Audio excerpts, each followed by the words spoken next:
If you've been wanting to know what mindset really is and why, we talk about this a lot, especially in the personal development and self-development or self-help industry, stay tuned for this video and we are going to deep dive into what it means to have a ready, set, go mindset.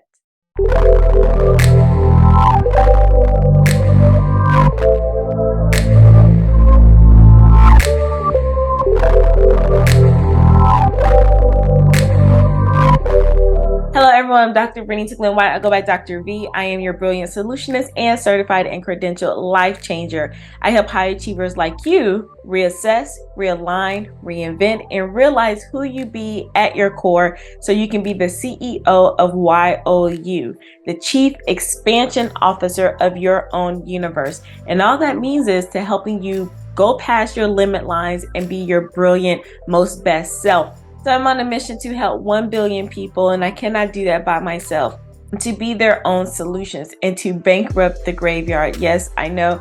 I don't want anyone leaving the world on full. I want you to empty out all of your unique gifts, and the way to do that is to realize that you are the solution to someone else's problem. And we do that through education, transformation, and practical application. So I do read from the Battlefield of the Mind Bible by Joyce Meyer. I share some of the commentary here, and then I make sure that we can connect it to everyday living, practical living, so it's not just up in the clouds for you.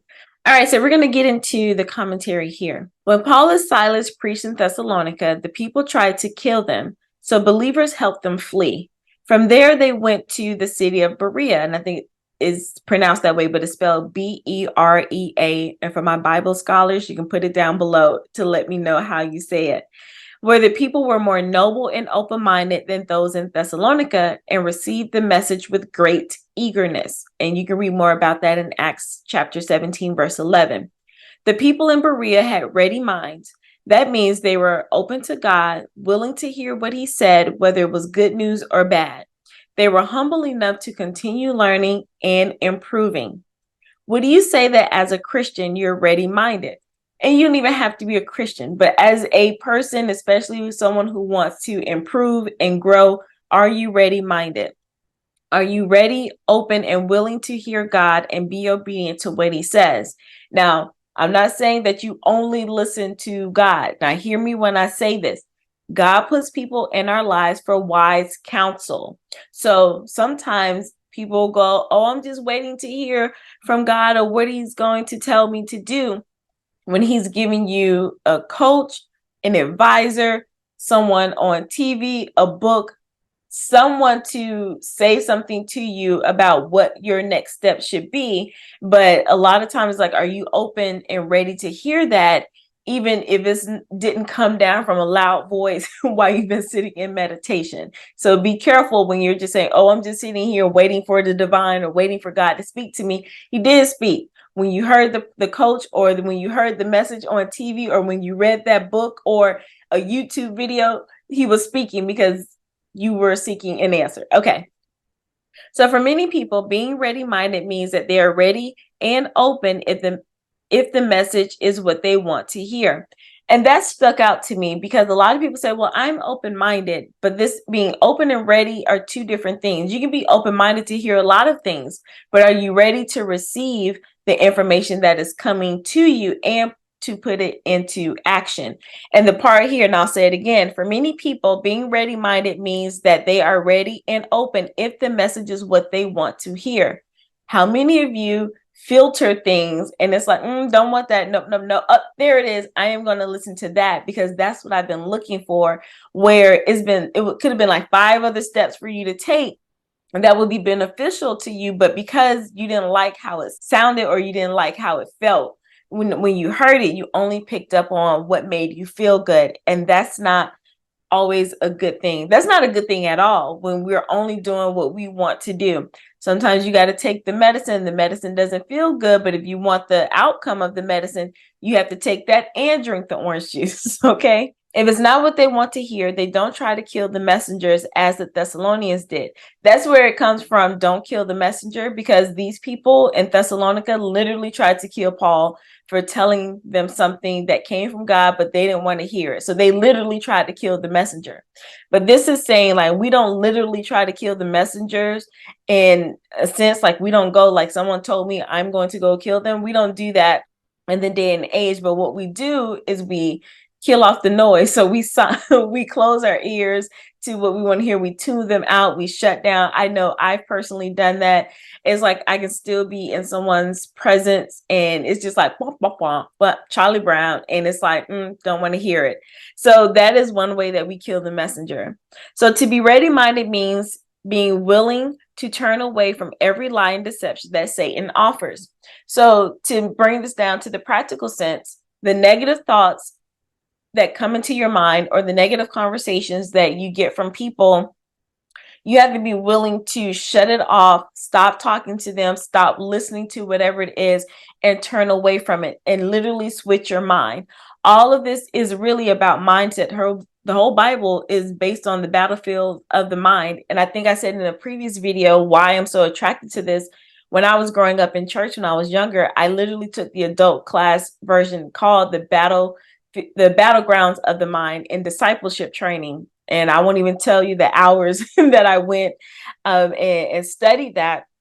So it's just interesting to me that I have to come back full circle. So I don't, especially in the Christian space, I think sometimes we're like, oh, just Satan, I rebuke you, Satan, or get behind me, Satan. And that is true. But I don't think sometimes we realize it's not like Satan himself is also the thoughts he plants in our heads. Like sometimes we're so above and we're so up there in the clouds that we got to come down and make this practical. So it's like, well, I pray, I read, or I meditate, and those are very good. But what is going on in your mind? And what are the thoughts? Or if you are asking for wisdom and guidance and someone sends you, you sign up to be for a coaching call, and a true coach will tell you things that you may not want to hear, or you hear something, a YouTube video like this one may come across and it started off good and you're like, and you feel convicted, like, I don't want to hear that. That means you probably do need to hear, but do you tune it out? So you got to bring this down to the practical side as well. And then it says, it also means being willing to say, I was wrong.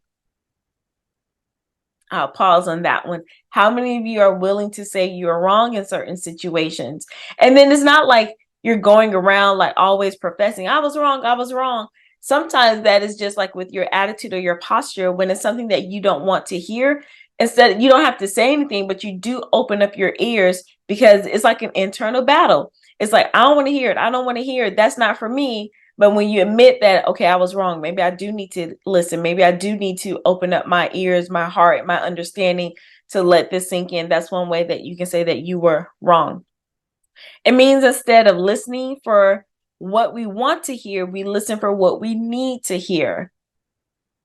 A lot of things could change in our lives if we actually pay attention to all of the information that we're given instead of nitpicking on what feels good or what sounds the best or what we think we should do. To be ready-minded also means we discern the source of the voice we are listening to. We love to hear words that make us feel good and encourage us, but we don't like the words that make us aware of our shortcomings. I know as I transitioned into the space of like transformational life coaching, at first I thought it was like woo-woo stuff. I'm like, no one's going to take me seriously, especially from someone who's coming from a STEM background, which is science, technology, engineering, and mathematics, where, we deal with the facts and the hard stuff. But then I realized, like, when I was teaching math, like, no one really liked that. People hated math. And so it's because it brought up a lot of insecurities with people. So as I transition into the space of transformational coaching, that is not the fun stuff people want to deal with, because we do deal with, why are you procrastinating? Why are you not making decisions? Why are you not showing up how you can show up? Or you told me these are the goals you want to accomplish. This is what we need to do to get there. And it really starts with you.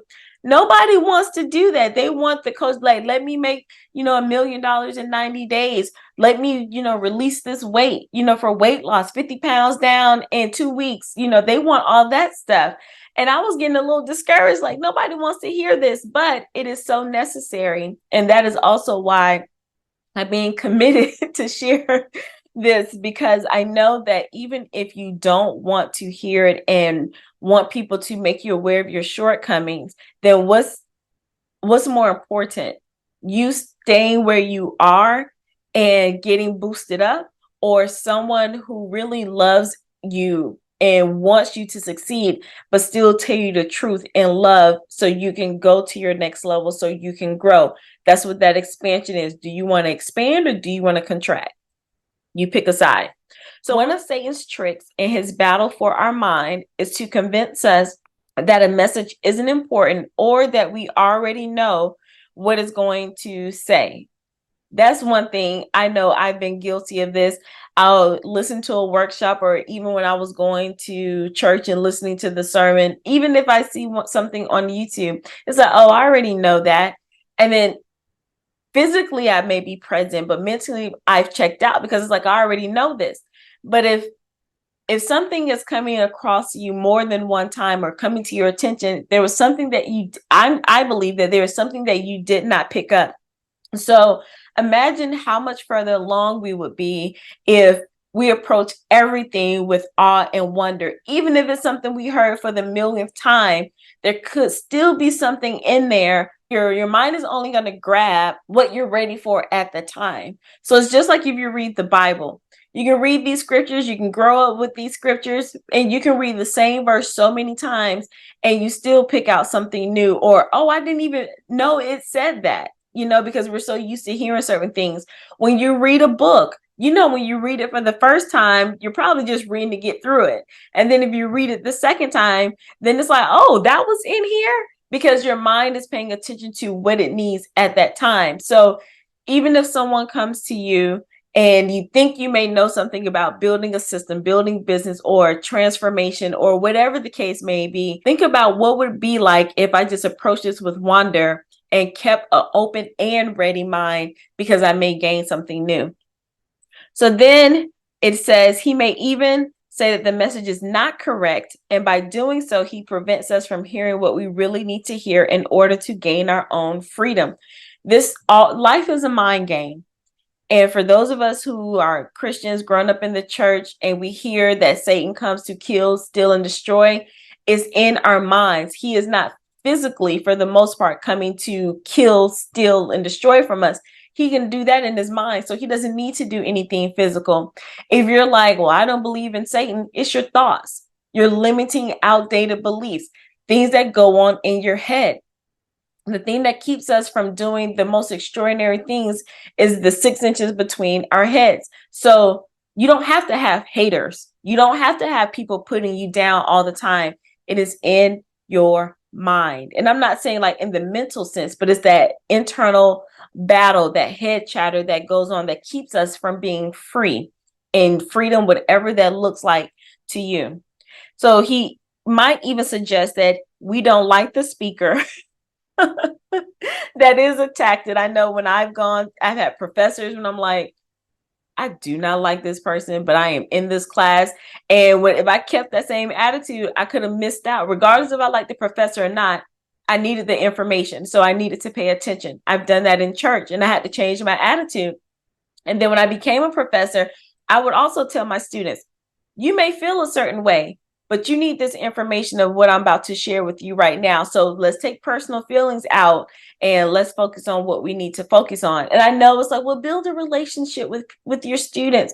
You may not be able to do that with everyone, and that's okay. But don't let a relationship or the lack thereof keeping you from getting the information you need so that you can move on to your next level. All right. So in that way, he prevents us from receiving the message. Having a ready mind is not always easy. It's not, but it is a decision. In fact, the more seriously the Holy Spirit wants to deal with us, the more Satan tries to convince us that we don't need or want to listen to what God is saying. In the practical sense, the more you're trying to elevate and expand and grow and think about what's possible for you, the more the negative chatter is going to come into your mind. This is one reason why people need coaches in their lives, wise counsel or advisors, because the higher you go up, the more things are going to come to you. It's like the phrase when people, and I don't like this phrase because I'm like, you don't have to accept that. But when people say new levels, new devils, I don't like that phrase, but I want you to understand like what I'm saying here about why you still need to continually work on your mind. When you go to another level of elevation, it's going to be new, not even like new problems, but they may be more intensified because technically you're supposed to grow and you should be able to handle where you're going to go. But sometimes you may forget and you need someone there to remind you of who you are, someone to help you with the strategy who's been on the other side to know that it is possible to come over and this is what you need to do to stay at this level.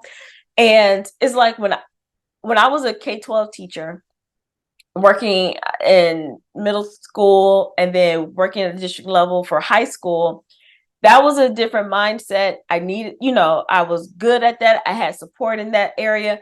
But then I became a college professor, which was very different. Hold please. Okay, I'm back. So my apologies if I don't pick up where I left off. I'm still getting work done on my house at the time of this recording. All right, so I think I was saying, I don't like the phrase new levels, new devils, but I understand what they're saying. And I think I was giving the example of when I was a K-12 teacher, working in the middle school and high school, that was a very different mindset when I became a college professor. Even though I had the training and the skill set, both of them are teaching and required me to have some of the same, strategies and tools.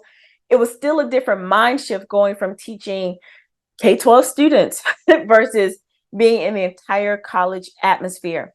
If you were an employee and then your next level is going to be an entrepreneur, same like work ethic, getting yourself together, like some of the foundational things are the same, but the mind shift that you need to go from the different levels is different. So having the counsel in place or being ready-minded and having an open mind when someone comes to tell you this is what you need to do or this is how you need to operate, don't come from the place of I know this already or I'm just waiting to hear it in a certain way before I move forward.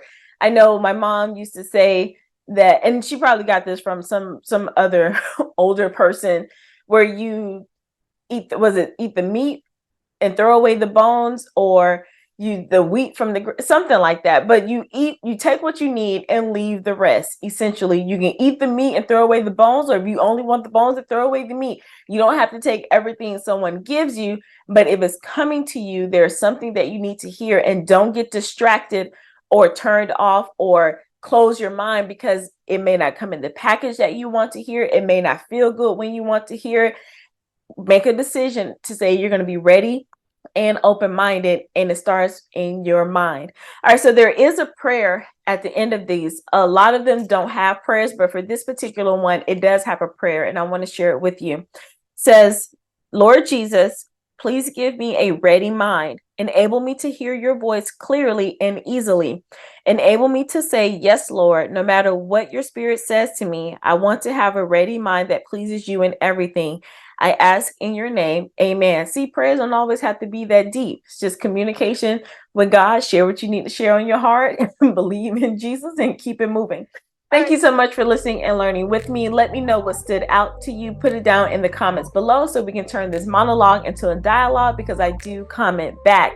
Let me know what sparked your mind and made you say, And so it is my hope through these practical applications that you, 1, embrace your brilliance, 2, expand your capacity for more, 3, explore new possibilities, and 4, elevate your new reality. Thank you again, and I will see you on the other side.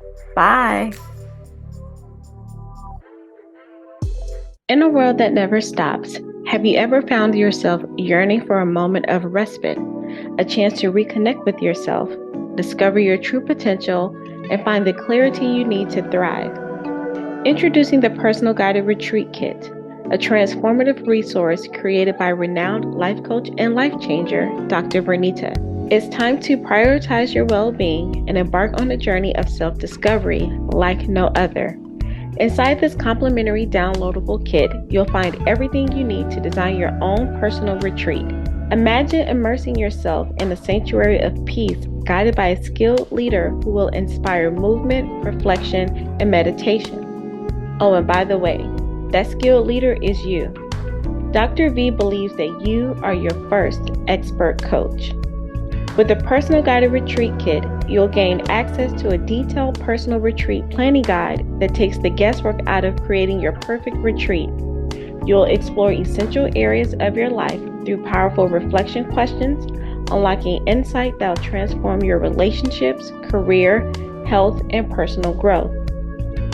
Dive into a rich tapestry of guided meditations and mindfulness practices designed to help you cultivate a deep presence and inner peace during your retreat. And with our curated journal prompts and questions, you'll guide your transformative journey and anchor your insights for a lasting change. But the Personal Guided Retreat Kit doesn't stop when your retreat ends. Discover practical tips and strategies to sustain the benefits of your retreat in your everyday life. It's time to integrate the profound changes and step into the life of purpose, fulfillment, and joy. Your journey to self-discovery starts now. Don't miss this opportunity to invest in yourself, to prioritize your well-being, and unlock your full potential. Download your Personal Guided Retreat Kit today and embark on a transformative journey of self-transformation. It's time to create the retreat experience you've been yearning for. The Personal Guided Retreat Kit, your path to a more empowered and fulfilling life. Are you ready to discover what's possible? Download the Personal Guided Retreat Kit now and take the first step towards a life of purpose and joy. I'll see you on the other side.